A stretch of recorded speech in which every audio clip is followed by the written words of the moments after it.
Welcome to the Mashpee TV News Update. I'm Talia Landry. And I'm Joe Armstrong. There is a historic first for not only Mashpee, but Cape Cod later this week. Here's Talia with more details.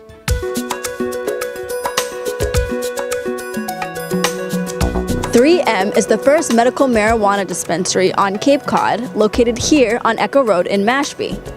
3M is expected to open later this week for all medical marijuana patients.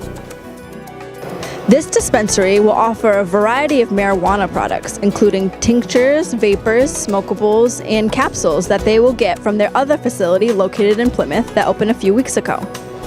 3M has received a brisk business in Plymouth since their opening, with over 30% of their customers coming from the Cape. The Mashpee facility hopes that business continues and will save the drive time for Cape Cod residents looking to get their medical marijuana needs met. Mashpee TV will air a complete documentary about the medical marijuana business and the effect of this new industry on Mashpee and the Cape. The documentary features the 3M company and will air soon. We have yet to find out if there will be a recreational marijuana facility to open in Mashpee or on the Cape this summer. The state has just started the application process for operators hoping to open recreational facilities, and Mashpee is still debating whether it will allow them in the town. There's a non-binding ballot question regarding recreational marijuana that voters will be deciding in this spring's elections. Last week, the Mashpee Wampanoag Tribe released news of a bill that was introduced in the U.S. Congress by local Congressman William Keating. The bill is called the Mashpee Wampanoag Tribe Reservation Reaffirmation Act. The bill has a bipartisan support with 10 co-sponsors from both sides of the aisle. The tribe is hoping that the bill will reaffirm their tribal status and their land into trust that is being threatened by lawsuits from a group of Taunton residents and a circuit judge rulings made back in 2016. The Mashpee selectmen took offense when the news of the bill came out and complained of being left in the dark about the bill by the tribe. But Tribal Council Chairman Cedric Cromwell responded to their complaint by stating that he has been open with the town. He said, quote, "The fight to protect our land is no secret, and we've been very clear about our options. In fact, during our March 5th Joint Tribal Council Board of Selectmen meeting, I outlined our 4 approaches to protecting our reservation: continue working the administrative appeal route, litigation, the congressional legislative route, and a land claim settlement," end quote. Spring showed up this past weekend, just in time for the Easter celebrations in Mashpee. That's right, Joe. Mashpee TV caught up with 2 different events going on in Mashpee.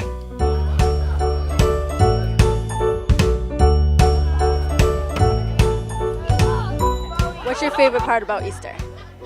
That I got an egg from the Easter bunny. Awesome.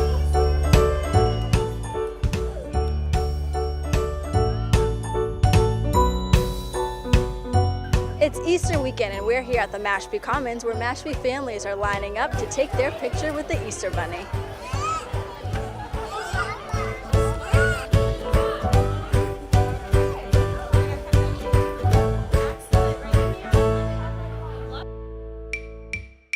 So we're here with Mary Durr, the marketing director of the Mashpee Commons. How are you doing this weekend? Good, thanks. Good, thanks. And what can you tell us about the Easter Bunny coming to the Mashpee Commons? So this is an annual event that we do here at Mashpee Commons. We try to keep it really family-friendly and easy for people to come and visit with the Easter Bunny. So basically, it's free, open to the public. The Easter Bunny's here from noon to 4, and people are welcome to wait in line, snap a family photo. We have someone helping with photos as well if parents want to jump in the shot. Some kids prefer parents are with them in the shot. So just try to make it really simple and easy for families to get a nice photo with the Easter Bunny. And then we also have complimentary chocolate eggs from Gelfies for all the kids.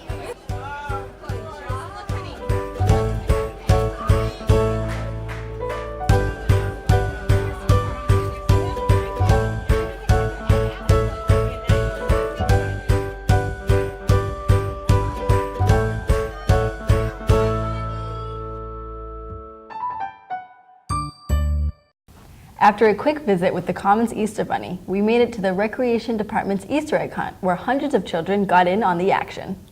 1, 2,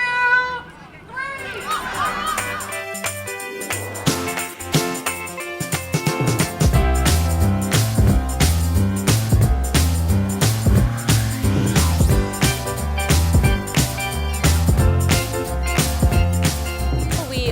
4,000 empty plastic eggs.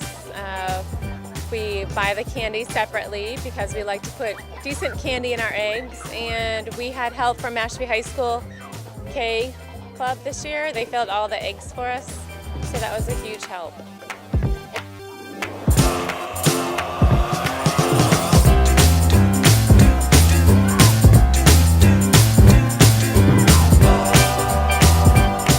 Get a lot of eggs? Yeah. Looks like you got a lot of eggs.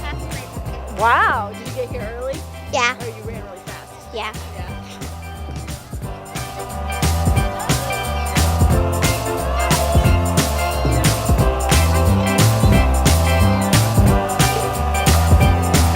I'm running fast.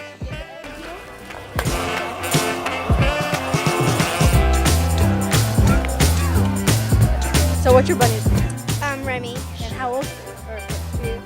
She is 9 weeks. Yeah. Happy Easter. Happy Easter. Happy Easter. Happy Easter. Happy Easter, Mashpee. Bye. Mashpee residents also celebrated Easter with several church services.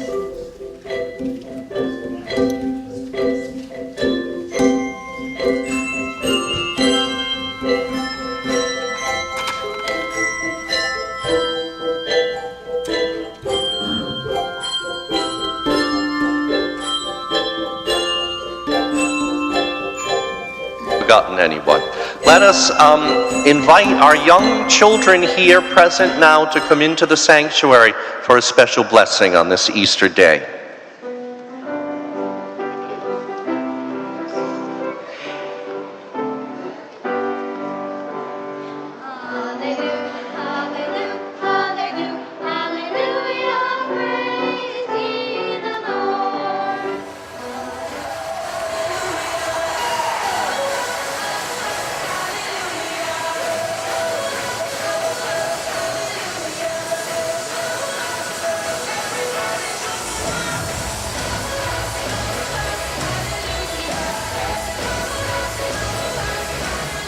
These church services are part of the regular lineup on Mashpee TV, and you can see them in their entirety during the week on Channel 99. Mashpee Town Manager Rodney Collins reported the costs associated with the 4 Nor'easters from this past month at a recent selectmen meeting to be at least $30,000. He reported the total storm cost for Mashpee included the town to clean up the damage and for snow removal. In the last storm, we spent probably close to $30,000 or a little over $30,000 in overtime between the fire department, the police department, and DPW. We did have a portion of Route 151 that was down for a significant amount of time from Old Barnstable to Frank Hicks. And we also had a portion of Route 130 from Stratford Pond to Katuitt that was closed for about 24 hours, as I'm sure you all know. Our major challenge was the down trees and the down wires, and of course, the power outages. Fortunately, our only significant damage, other than losing a couple big trees at the Rotary, is a school bus. We had a tree fall on a school bus, but aside from that, we were essentially unscathed, so I thought, compared to other towns, we made out quite well.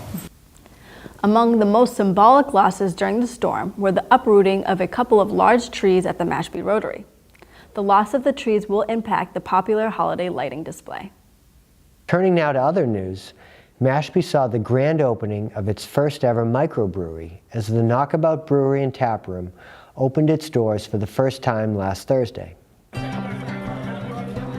We're here at what used to be the Flume Restaurant, which is now Mashpee's very first microbrewery. Naukabout Beer Company is having their grand opening tonight, serving 8 of their own beers to a full house.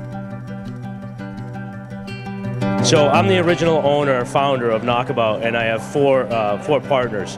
And Naukabout was originally created when my father, who's here tonight, Tim Conley, used to come home from work, drove to Boston every single day, he would come home from work and he would take off his business clothes and he'd put on what he called his knockabouts. And what knockabout back then represented was the time he got to go from doing the things he had to do to the things he wanted to do. So this is our first entree and foray into a brewery, and I'm doing it with my family and my very closest friends, Greg Sellers and Russ Gentili and Mark Giamani. And Pete Myrna runs the day-to-day operations for us, and there we are. And finally in the news, the Mashpee Commons planners have started hosting a series of Tuesday talks this past month. These are the follow-up to the successful Mashpee Commons by Design workshops held last fall. In those workshops, hundreds of residents participated in sharing their thoughts on how the Commons should continue to develop in the coming years. At the most recent Tuesday talk, the town received dire warning about funding sources for any future assistance in getting help for infrastructure maintenance and improvements on the Cape. I'm going to restate what you said. I hope that the taxpayers of the United States, largely which are much poorer than we are, and the taxpayers of Massachusetts, largely which places are struggling more than us, would look at our very inefficient and expensive development pattern and choose to spend a lot of money bailing us out. That's my interpretation. The Tuesday talks include housing on the Cape, and the next scheduled talk will cover how zoning laws will affect the Cape development going forward. That talk is scheduled for April 10th and will be covered by Mashpee TV. Watch these and all the Mashpee Commons by Design series on mashpeetv.com. And that's it for this edition of the Mashpee News Update. Subscribe to the Mashpee TV YouTube channel to stay up to date on all the Mashpee news and events. And tune in next week when we will bring news of Mashpee elections, a preview of the annual town meeting, and we'll meet the new town planner. For Mashpee TV, I'm Joe Armstrong. And I'm Talia Landry. See you next time.